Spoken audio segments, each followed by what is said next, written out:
Hello और welcome आपके अपने channel JEFY Javed's English for you में। डियर स्टूडेंट्स, आज के लेक्चर का टॉपिक है पोइट्री। SSC या 10th इंग्लिश इस क्लास के लिए 10 मार्क्स के लिए ये टॉपिक रहता है। कितने मार्क्स के लिए? 10 मार्क्स के लिए। स्टूडेंट्स अक्सर इस क्वेश्चन को स्किप करने के चक्कर में रहते हैं क्योंकि प्रोज पढ़ने के मुकाबले में पोइट्री पढ़ना उन्हें डिफ़िकल्ट लगता है। उन्हें लगता है लेसन है, चलो भाई ये तो अपने बाएं हाथ का खेल है, ओके। बट पोइट्री ये तो काफ़ी कॉम्प्लिकेटेड मामला है, इसलिए वो उसे छोड़ देते हैं। बट आज की लेक्चर में मैं आप लोगों को ऐसा फॉर्मूला बताऊंगा, ऐसी ट्रिक बताऊंगा जिसके बेसिस पर आप लोग शुरुआत यहाँ से करेंगे। आप कहेंगे कि सबसे पहले हम लोग स्टार्ट करते हैं पोइट्री से, ओके। इस लेक्चर की सबसे खास बात क्या है? अगर आप लोगों को दी गई पोइट्री के डिफ़िकल्ट वर्ड ना भी आते हों तब भी आप ये क्वेश्चन अच्छे से कर सकते हैं। जी हाँ, सही कह रहा हूँ मैं। अगर आप लोगों को वर्ड मीनिंग्स के साथ में थोड़ी प्रॉब्लम है, समझ नहीं पाते हैं आप वर्ड्स के मीनिंग, तब भी आप लोग ये वाला क्वेश्चन आराम से कर लेंगे। और इस क्वेश्चन का एक दूसरा फ़ायदा ये होगा कि अगर आप कोई भी सीन पैसेज कर रहे हैं या अगर आप कोई भी अनसीन पैसेज कर रहे हैं, तब ये चीज़ें सीन और अनसीन पैसेजेस आप लोग काफ़ी आराम से कर सकते हैं, क्योंकि यहाँ पर मैं आप लोगों को वो ज़बरदस्त टेक्निक बताने वाला हूँ, वो फार्मूला बताने वाला हूँ जिसे यूज़ करके आप बिल्कुल सिंपली, बिल्कुल आराम से अ पीस ऑफ केक जिसे इंग्लिश में कहते हैं, उस तरह से ये वाला क्वेश्चन अटेम्प्ट कर सकते हैं। किसी भी तरह के क्वेश्चन आने दो पोइट्री के अंदर, चाहे गिवन सेंटेंसेस को कंप्लीट करना हो या डिस्क्रिप्टिव टाइप क्वेश्चन हो या फिगर ऑफ स्पीच पहचान कर लिखना हो, या फिर ये अगर नहीं हुआ तो सबसे इम्पॉर्टेंट चीज़, अगर आप लोगों को पोइट्री का एप्रिसिएशन लिखना हो। जी हाँ, ये वाला वीडियो देखकर आप पोइट्री का एप्रिसिएशन भी बिल्कुल आराम से आसानी के साथ लिख सकते हैं। बस एंड तक मेरे साथ बने रहें। मैं यहाँ पर आप लोगों को पोइट्री के जो क्वेश्चन है वो अटेम्प्ट करके बताऊंगा। कौन से वाले क्वेश्चन? अभी सितंबर अक्टूबर में जो महाराष्ट्र बोर्ड के एग्ज़ाम्स हुए थे 10th इंग्लिश के लिए, वही वाला क्वेश्चन पेपर लेंगे हम। और उस क्वेश्चन पेपर में पोइट्री के लिए जो क्वेश्चन पूछे गए थे, 2 क्वेश्चन थे एक्चुअली, वो दोनों क्वेश्चन हम लोग यहाँ पर सॉल्व करके देखेंगे। एक पलक झपकते में, इस तरह से इन अ ब्लिंक ऑफ आई जिसे इंग्लिश में कहते हैं, पलक झपकते में आप लोग ये क्वेश्चन पोइट्री का वीडियो देखने के बाद में कर लेंगे, बिल्कुल आराम से कर लेंगे। सबसे इम्पॉर्टेंट चीज़, सबसे ज़रूरी चीज़ जो आप लोगों ने अपने दिमाग में रखना है, हमेशा याद रखना है। बच्चे ये गलती करते हैं कि वो क्वेश्चन पढ़ते हैं और उसके बाद पैराग्राफ की तरफ जाते हैं कि अब इसमें आंसर ढूंढेंगे। हमें ये नहीं करना है। हमें क्या करना है? पहले पैराग्राफ पढ़ना है, पहले पोइट्री पढ़ना है, पहले स्टैंजा पढ़ना है, ताकि बाद में हम लोग आराम से क्वेश्चंस के आंसर लिख सके।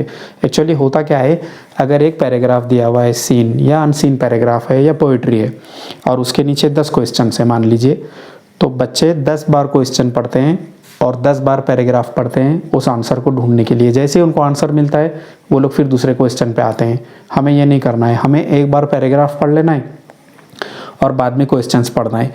या तो पैराग्राफ पढ़ने के बाद आंसर्स हमारे जहन में रहेंगे, या अगर हमारे जहन में नहीं भी रहे, हमारे माइंड में ना भी रहे, तो क्या होगा, कम से कम हमको पता रहेगा कि पैराग्राफ के किस सेक्शन में आंसर छुपा हुआ है, रखा हुआ है, ओके। तो पहले क्या करना है हम लोगों ने? पहले दिया गया पैराग्राफ पढ़ना है, चाहे हम लोग सीन पैसेज कर रहे हों, चाहे अनसीन पैसेज कर रहे हों, या चाहे ये वाला क्वेश्चन कर रहे हो पोइट्री का, ओके। तो हम लोग शुरुआत करते हैं। अभी सितंबर अक्टूबर में 10वीं इंग्लिश के लिए जो पेपर हुआ था महाराष्ट्र बोर्ड का, उसमें जो पोइट्री इस टॉपिक का क्वेश्चन था, इस क्वेश्चन से। Come on, let's attempt it. तो फ्रेंड्स, हम लोग यहाँ पर स्टार्ट करते हैं क्वेश्चन नंबर 3A। जैसा कि आप लोग स्क्रीन पर देख सकते हैं, ये सेक्शन 3 है, पोइट्री 10 मार्क्स के लिए है। यहाँ पर क्वेश्चन नंबर 3A, ये वाला जो क्वेश्चन है, read the following extract. Extract का मतलब होता है पार्ट। नीचे पोइट्री का पार्ट दिया है, ये वाला, इसे आप लोगों ने पढ़ना है। एंड डू दी एक्टिविटीज़, और दी गई एक्टिविटीज़ करना है। आप लोग देख सकते हैं ये वाली एक्टिविटीज़ हैं। A1 5 मार्क्स के लिए है। अब यहाँ पर हम लोग पहले क्वेश्चंस नहीं पढ़ेंगे, हम लोग पहले पोइट्री पढ़ते हैं कि एक्चुअल पोइट्री में क्या बताया गया है। और एक मर्तबा जब हम लोग पोइट्री समझ लेंगे, तब हम लोगों को ये क्वेश्चंस के आंसर देने में काफ़ी आसानी होगी, सहूलत होगी। स्टार्ट करते हैं हम पोइट्री पढ़ने से। Each day brings new beginnings, के हर दिन नई शुरुआतें लाता है। डिसीजंस आई मस्ट मेक, और मैंने कुछ डिसीजंस लेने चाहिए, कुछ फैसले मैंने करने चाहिए।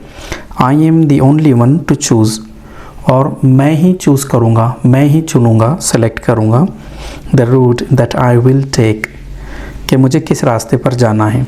The route that I will take, कि मुझे किस रास्ते पर जाना है। I can choose to take the road of life, मैं चुन सकता हूँ कि लाइफ में किस रास्ते पर जाना है।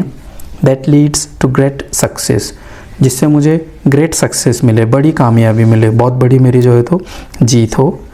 और travel down the darkened road, या फिर मैं जा सकता हूँ अंधेरे रास्ते पर। That leads to great distress, जिससे मुझे काफ़ी उदासी मिले। डिस्ट्रेस यानी परेशानी, उदासी, रंज, गम, sadness. Please open up my eyes dear lord, तो मालिक मेरी आंखें खोल दो। That I might clearly see, ताकि मैं साफ साफ देख सकूं। Help me stand for what is right, और मैं उन चीज़ों के लिए सामने आ सकूं जो सही हैं। Bring out the best in me, और मेरा जो बेस्ट पार्ट है, मेरा जो बेस्ट कैरेक्टर है, उसे सामने लाओ सबके। ऐसे इस स्टेंजा में जो पोएट है वो अपने मालिक से, ऊपर वाले से दुआ कर रहा है, प्रार्थना कर रहा है। Help lord to just say no, मेरी मदद करो मालिक, ताकि मैं नहीं कह सकूं। किस चीज़ को नहीं बोलना है? When temptation comes my way, जब मेरे रास्ते में लालच आ जाए। टेम्प्ट करना यानी किसी चीज़ को ललचाना। मतलब ऐसे होगा कि जब मेरे दिल में लालच आ जाए, मेरे रास्ते में लालच आ जाए, तो मुझे इतनी शक्ति देना, इतनी ताकत देना मालिक, कि मैं उसे नहीं कह सकूं। That I might keep my body clean, और मैं अपने शरीर को, अपने बॉडी को साफ रख सकूं। And fit for life each day, और ज़िंदगी के हर दिन के लिए मैं अपनी बॉडी को फिट रख सकूं। सबसे लास्ट वाला स्टैंजा है हमारा, when my teenage years are over, कि जब मेरे नौजवानी के दिन ख़त्म हो जाएं। टीनेज यानी सरासरी जब कोई लड़का या लड़की 12 से 18 साल के बीच रहते हैं रफली। I know that I will see, तो मुझे पता है कि मेरे नौजवानी के दिन ख़त्म होने पर मैं देखूँगा। That life is lived its very best, कि ज़िंदगी सबसे अच्छी, सबसे बेहतरीन कब गुज़रती है? With you walking next to me, जब तुम मेरे साथ चलो। यहाँ पर हम लोगों ने पोइट्री पढ़े हैं, उसका मतलब भी हम लोगों ने एक हद तक समझ लिए हैं। अब हम लोग स्टार्ट करते हैं क्वेश्चन से। क्या था क्वेश्चन नंबर 1? फर्स्ट है, age group of speaker in the poem is, कि इस पोएम में जो स्पीकर है उसकी एज कितनी होनी चाहिए? हमारे पास में 2 ऑप्शन है, 13 to 19, 13 से 19 साल, या 20 से 30 साल। हम लोगों को पता है आंसर क्या है। हम लोग स्टार्ट करते हैं लिखना। Question number 3 A1 first.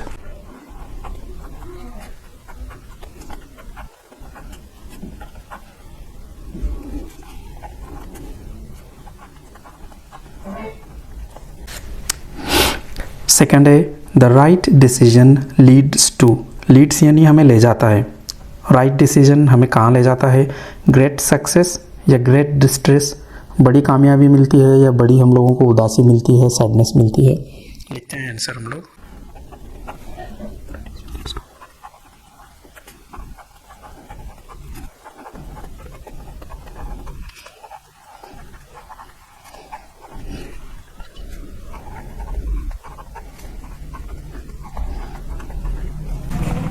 Great success right answer है। थर्ड है, द पोइट वॉन्ट्स टू से नो, कि शायर जो है, कवि जो है, नहीं कहना चाहता है। व्हेन, जब डैश कम्स हिज वे, उसके रास्ते में ये चीज़ आए, अपॉर्चुनिटी आए, मौका आए, तब वो नहीं कह देना चाहता है। या टेम्पटेशन आए, लालच आए, तब नहीं कहना चाहता है। लिखना है इसका आंसर। थर्ड है,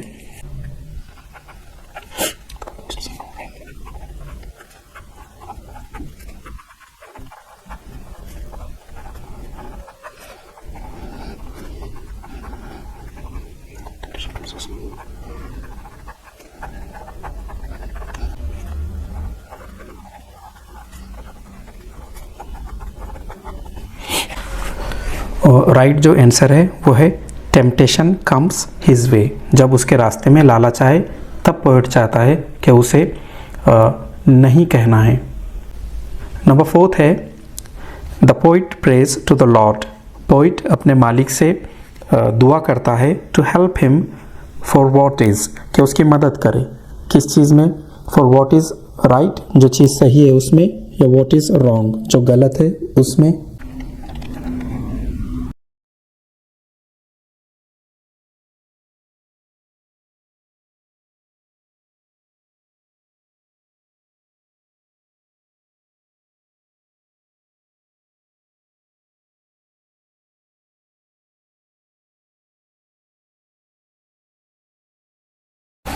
वॉट इज़ राइट, ये वाला करेक्ट आंसर है, ये वाला जो है तो सही ऑप्शन है। हमारा जो नेक्स्ट क्वेश्चन है वो है in what condition does the poet wish to maintain his body. कवि शायर अपनी बॉडी को किस कंडीशन में, किस हालत में रखना चाहता है। ये क्वेश्चन 2 मार्क्स के लिए, यहाँ पर देख सकते हैं आप लोग 2 मार्क्स। इसका आंसर लिखना है हम लोगों को, किस कंडीशन में रखना चाहता है वो। ये देखिए यहाँ पर कहीं उसका आंसर होगा that I might keep my body clean and fit for life each day. इसी को बनाकर सेट करके लिखना है हम लोगों ने।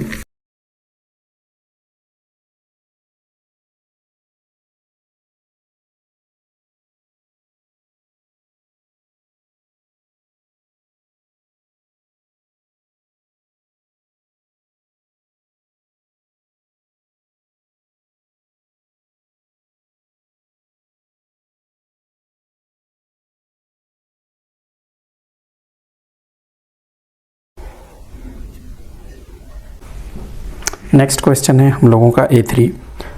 Right the figure of speech of the following line. 1 mark के लिए है ये। Please open up my eyes dear lord. आप लोगों ने पहचानना है इस लाइन में कौन सी फिगर ऑफ स्पीच यूज़ की गई है। Please open up my eyes dear Lord.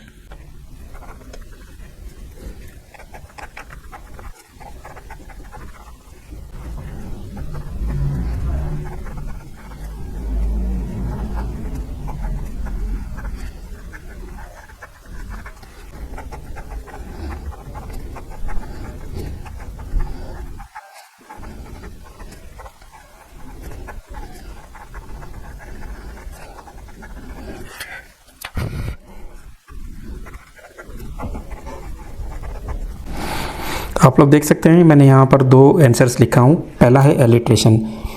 Alliteration क्यों लिखा हूँ मैंने, क्योंकि the sound of P is repeated. यहाँ पर पी की साउंड बार बार रिपीट हो रही है। आप लोग क्वेश्चन पेपर में देख सकते हैं। ये देखिए प्लीज़ में पी है, ओपन में पी है, अप में पी है। इसी के साथ साथ मैंने यहाँ पर एपोस्ट्रॉफी, ये फिगर ऑफ स्पीच भी लिखा हूँ। क्यों, क्योंकि direct address to someone who is not present. इस फिगर ऑफ स्पीच में क्या होता है कि किसी ऐसे से बात की जाती है जो सामने प्रेजेंट ना हो। ठीक है, ऐसे से बात की जाती है जो सामने प्रेजेंट ना हो। अब मुझे श्योर था कि ये दोनों फिगर ऑफ स्पीच सही हैं, इसलिए मैंने यहाँ पर दोनों लिखे हैं। अगला पोर्शन स्टार्ट करते हैं हम लोग। पेज नंबर 9 है B, appreciation of the poem. Appreciate करना यानी एंजॉय करना, अच्छे से उसको अंडरस्टैंड करना। आप लोग देख सकते हैं 5 मार्क्स के लिए यहाँ पर ये। Read the following poem. नीचे दी गई पोएम को, कविता को पढ़ना है and right an appreciation of it, और उसके बारे में डिटेल लिखना है कितनी आप लोगों ने इसे समझे हैं with the help of the points given below. इस पोएम के नीचे पॉइंट्स दिए हैं, उन पॉइंट्स की हेल्प लेकर आप लोगों ने इस पोएम के बारे में लिखना है। अब हम लोग पोएम पढ़ते हैं। इफ़ यानी अगर, if you can keep your head when all about you, कि अगर आप शांत रह सकें, खामोश रह सकें, कब, जब सभी लोग आर लूजिंग देयर्स, अपना गुस्सा जो है तो बता रहे हैं, गुस्से में आ रहे हैं, and blaming it on you, और वो आप पर इल्ज़ाम रख रहे हैं। ब्लेम करना यानी इल्ज़ाम डाल देना। If you can trust your self, अगर आप खुद में विश्वास रख सकें, भरोसा रख सकें, when all man doubt you, जब हर कोई आप पर डाउट कर रहा है, शक कर रहा है, but make allowance for their doubting too, लेकिन उनका जो शक करना है तो आप उन्हें शक करने दें। If you can wait and not be tired by waiting, अगर आप वेट कर सकें, इंतज़ार कर सकें और इंतज़ार करते करते आप थक ना जाएं। और being light about, don't deal in lies, या कोई आपके बारे में झूठ कह रहा हो तो आप उसमें शामिल ना हो, आप बदले में आप भी उसके बारे में झूठ बोलना ना शुरू कर दें, ठीक है, आप भी झूठे ना बन जाए। अगर कोई कहता है तो कहने दो। और being hated, don't give way to hating, या कोई अगर आपसे नफरत कर रहा है तो आप उस जैसे मत बन जाओ कि आप भी उससे नफरत कर रहे हैं, उसे पसंद नहीं कर रहे, हेट कर रहे हैं, ठीक है, उन्हें करने दो जो वो करते हैं, आपने उन जैसा नहीं होना है। And yet don't look too good, not talk too wise, और हद से ज़्यादा अच्छे भी मत दिखो और ना हद से ज़्यादा जो है तो अच्छी बातें करो, टू वाइज, हद से ज़्यादा अच्छी बातें, ठीक है।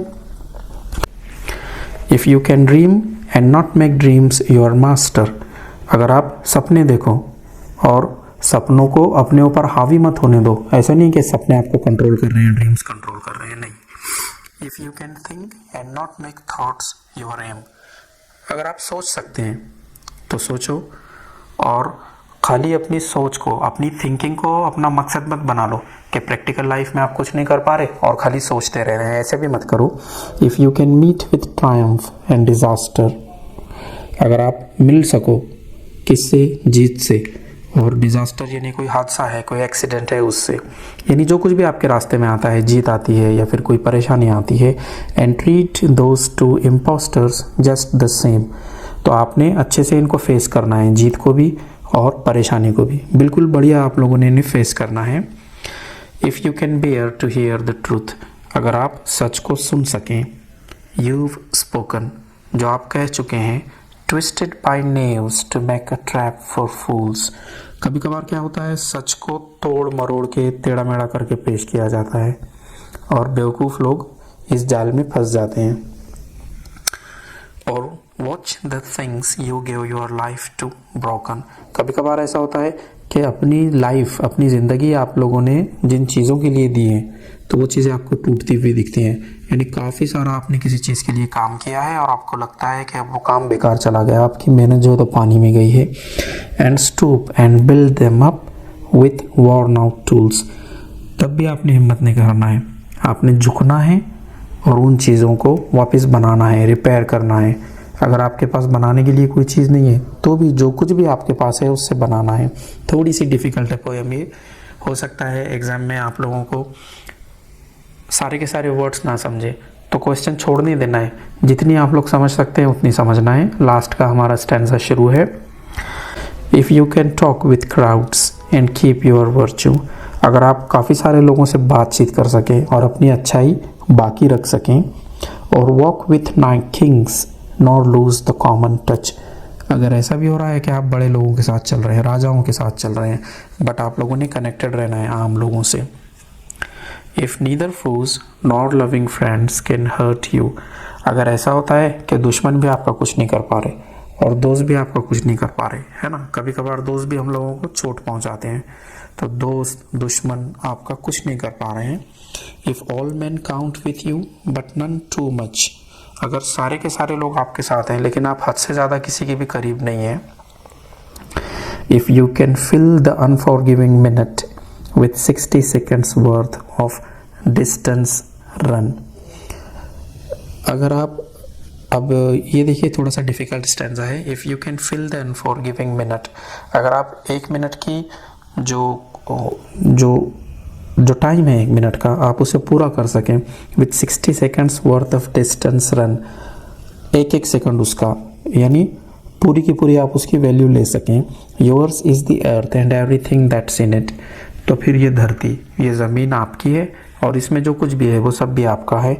And which is more you'll be a man my son, और सबसे बढ़ के क्या, तब तुम एक सही मैन रहेंगे, सही एक आदमी रहेंगे। रुडयार्ड किपलिंग की लिखी हुई पोइट्री है ये। फिर एक बार कहता हूँ, एग्ज़ाम में ऐसा हो सकता है कि जो पोइट्री दी जा रही है आपको कम्प्लीटली ना समझे, तो परेशान नहीं होना है, डिस्ट्रेस नहीं होना है। क्वेश्चंस देखते हैं हम लोग क्या हैं। ये देखिए टाइटल लिखना है आप लोगों को हाफ मार्क के लिए, नेम ऑफ द पोइट लिखना है हाफ मार्क के लिए, राइम स्कीम लिखना है 1 मार्क के लिए, फिगर ऑफ स्पीच लिखना है कोई 2 1 मार्क के लिए, और थीम यानी इसका जो मेन जो इसमें बात बताई गई है और central idea in 2 to 3 lines 2 marks के लिए है। इस तरह से आपको 2 + 1 3 + 1 4 + 1 5 मार्क्स के लिए आप लोगों को ये क्वेश्चन है। तो हम लोग स्टार्ट करते हैं टाइटल से। ओके, क्या नंबर था क्वेश्चन का?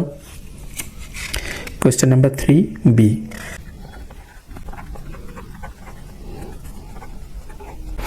ये देखिए, इस पोएम का टाइटल था इफ़। याद है आप लोगों को? एक बार बता देता हूँ मैं। यहाँ पर आप लोग देख सकते हैं इस पोएम का टाइटल है इफ़। नेक्स्ट था name of the poet.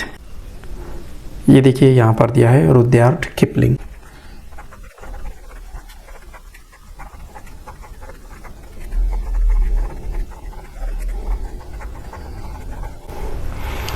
Next था राइम स्कीम। अब देखिए राइम स्कीम क्या है, राइम स्कीम किस तरह से निकालते हैं। यहाँ पर तो मैं आप लोगों को आंसर बता देता हूँ, लेकिन एग्ज़ाम में आप लोग किस तरह से इसे सॉल्व करेंगे।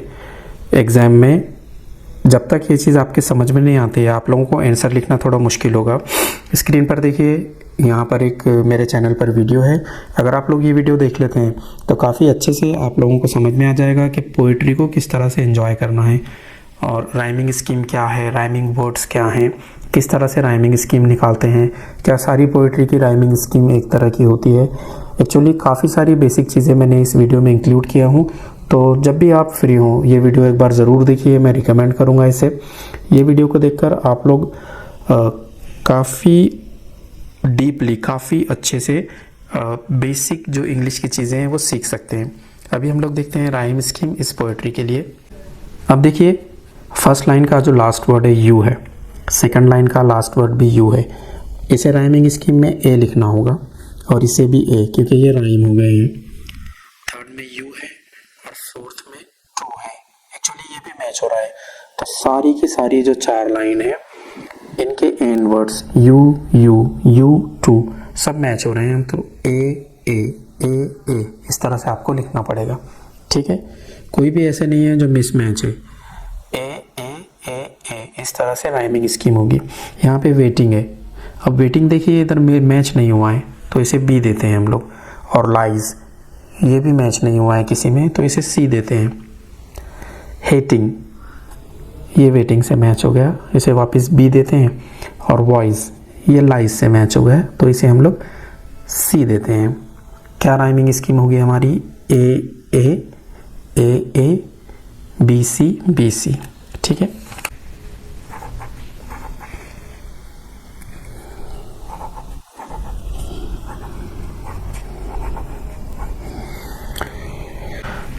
नेक्स्ट जो चीज़ लिखना थी हम लोगों को, फिगर ऑफ स्पीच एनीवन, ये वाली लिखना थी।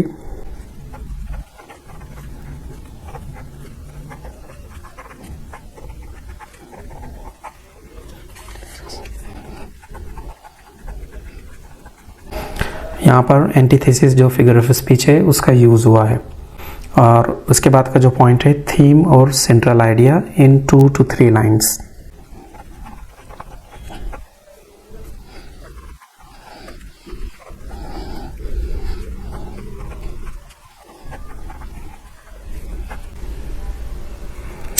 क्या है थीम या सेंट्रल आइडिया इसका आपके हिसाब से? तो हम लोग यहाँ से लिखना स्टार्ट करते हैं। ओके,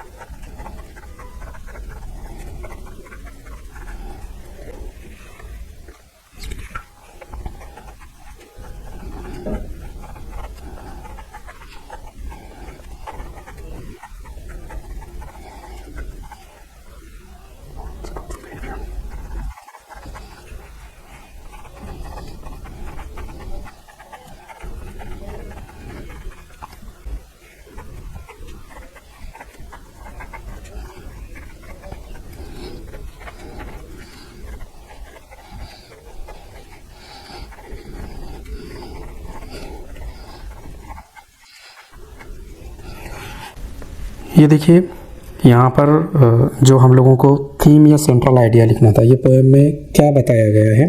तो हम लोगों ने इसका आंसर लिखा है if poem by Rudyard Kipling has a theme of virtuous living. कि इफ़ पोएम लिखी गई है रुद्यार्ड किपलिंग इनके ज़रिए, इनके थ्रू।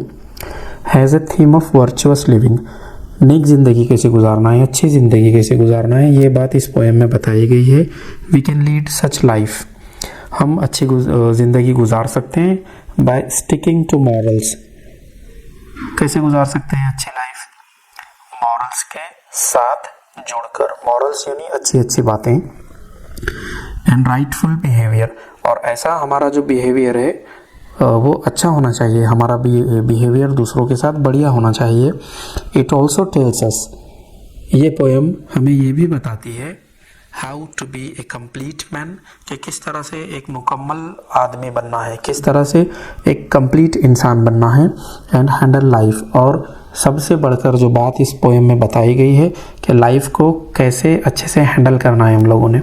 ओके, क्या बताया गया है, लाइफ को अच्छे से किस तरह से हम लोगों ने हैंडल करना है। इस तरह से आप लोग क्वेश्चंस के आंसर लिखेंगे। ओके, हम लोग देखते हैं क्वेश्चन नंबर 3 हम लोगों ने कंप्लीट लिखी है या नहीं। आप लोग देख सकते हैं क्वेश्चन नंबर 3 का ए है A1, यहाँ पर 4 चीज़ें थी, इधर A2 है और A3 है, और फिर आप लोगों को B दिया है, और B में आप लोगों को ये वाली चीज़ें लिखना थी। ये देखिए क्वेश्चन 3 का A1, यहाँ पर हमने चारों पॉइंट लिखे हैं, उसके बाद A2 और A3, इसके बाद हम लोगों ने नंबर लगाया है B का। ये आपके स्क्रीन पर रहा B, टाइटल, नेम, सारी की सारी चीज़ें हम लोगों ने लिखे हैं जो मैंने आप लोगों को अभी अभी एक्सप्लेन किया हूँ। काफ़ी बढ़िया तरीके से हम लोगों ने इसे सॉल्व किया है। क्वेश्चन होने के बाद एक बार देख लेना है कि आप लोगों ने क्वेश्चन को सही से किया है या नहीं। ओके, तो डियर स्टूडेंट्स, आप लोगों ने देखा किस तरह से पोएट्री, इस टॉपिक को एग्ज़ाम में हम बढ़िया तरीके से सॉल्व कर सकते हैं। आई होप कि लेक्चर आप लोगों को पसंद आएगा। चैनल को सब्सक्राइब कीजिए और बेल आइकॉन को प्रेस कीजिए। लेक्चर को दूसरों के साथ शेयर कीजिए। Please do not forget to like and comment. Thank you.